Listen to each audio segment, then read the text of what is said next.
It's 2012, people. Foot Locker beat Avatar. There's no McG. Who's McG? Charlie's Angels. The TV show? You don't know what I'm talking about, Ivor? I don't know what I'm talking about, Ivor.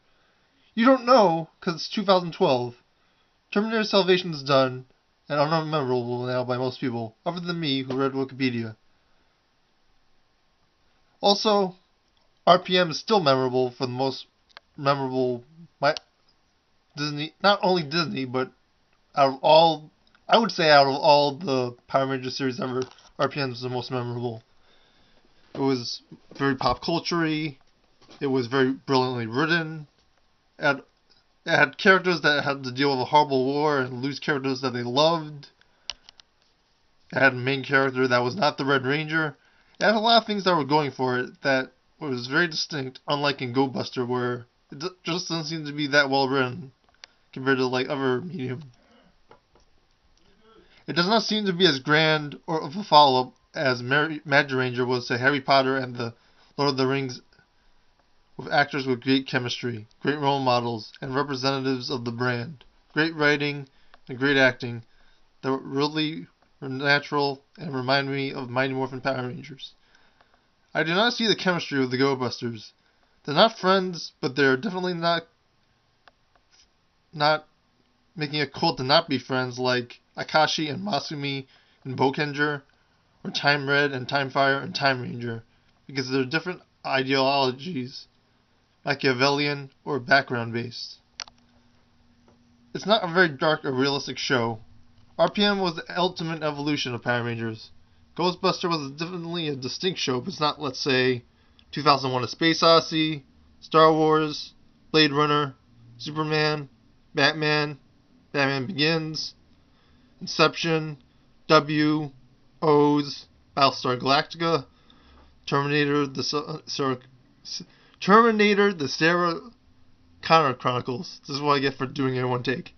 Ghost in the Shell, Cowboy Bebop, Beast Wars, Go Ranger, Live Man, Jetman, Zoo Ranger, Bokenger, Shinkenger, etc. I don't think Ghostbusters is going to be really memorable compared to, at least other than the scenery and the ideas that didn't really come through, and it's not going to be very memorable. I think it's going to be a very unremarkable start to the new Super Sentai that they've been marketing. RPM had great characters and chemistry. Great characters and chemistry. Re-TV tropes. Goldbuster's characters are written very subtle, and it's not in like a Gary Oldman, Tinker Tailor Soldier Spy kind of way.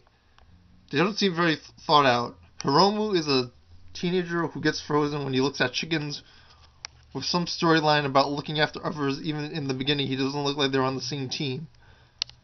When was that in RPM? They had powers, not weaknesses. It does not add anything to the show. Scott was definitely the leader, but he did not make his way to stand out. It was a very subtle, distinct, well-acted display by Echo Darville's part. The rest were just spy team members, and nothing horribly distinct happens to them. It's not like the opening to Go Ranger, where like they survived like a horrible, like they were the last ones of their country or state or town or whatever it was that survived a massacre by the Black Cross Fuhrer. The only thing that was possibly comparable to how subtle and well-written these characters are in reminds me of Geki Ranger, and probably maybe Go Andra also. And I don't really like those shows too much either.